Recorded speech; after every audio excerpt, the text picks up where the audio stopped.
Les muons sont des particules qui se forment dans la haute atmosphère sous l'effet du rayonnement cosmique. Ils se déplacent à une vitesse proche de la lumière, mais du fait de leur faible durée de vie, ils parcourent une très courte distance, ce qui fait que normalement, ils ne devraient pas toucher le sol, ce qu'on va démontrer dans la première question. Ensuite, on va prendre en compte les effets de la relativité pour démontrer qu'en réalité, ils touchent le sol. Pour commencer, on vous demande la distance parcourue par un muon si on ne prend pas en compte les effets de la relativité.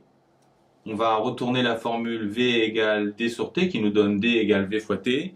La vitesse ici, c'est la vitesse d'un muon, donc 0,999 fois la vitesse de la lumière. Et le temps, c'est la durée de vie d'un muon, 2,2 microsecondes. On fait l'application numérique, on trouve 660 mètres, ce qui explique pourquoi les muons ne devraient pas atteindre le sol. Une question de cours ensuite. Rappelez la définition de la durée propre.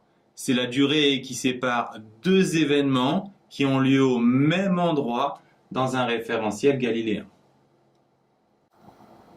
Et justement, on introduit deux référentiels et on vous demande dans quel référentiel, le référentiel du muon ou le référentiel terrestre, est défini la durée propre.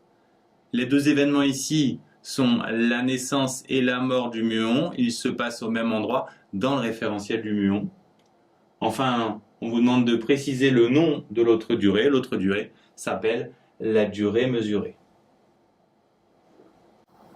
Dans ce genre d'exercice, on vous rappelle en général les formules de transformation de Lorentz. Ici, on vous demande de les utiliser pour calculer gamma, le coefficient de dilatation des durées. Donc, pour copier la formule, V ici c'est 0,999 C. Les C vont se simplifier et ensuite vous faites l'application numérique et vous devez trouver 22.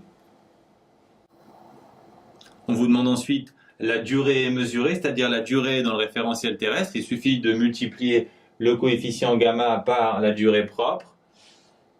Donc le coefficient gamma, on vient de le trouver, c'est 22. La durée propre, c'est 2,2 microsecondes. Donc vous trouvez une durée de vie dans le référentiel terrestre qui est de 48 microsecondes. Avec cette durée dans le référentiel terrestre, on peut calculer la distance parcourue dans le référentiel terrestre. Il suffit d'appliquer V égale D sur T, avec V égale 0,999 C comme d'habitude, et le temps, ici, la durée mesurée. Donc, vous remplacez par les valeurs, et vous faites l'application numérique, vous trouvez 14 000 mètres. Et bien sûr, ça signifie que certains muons, ceux qui vont droit vers le bas, peuvent toucher le sol puisqu'ils sont formés à 10 km d'altitude.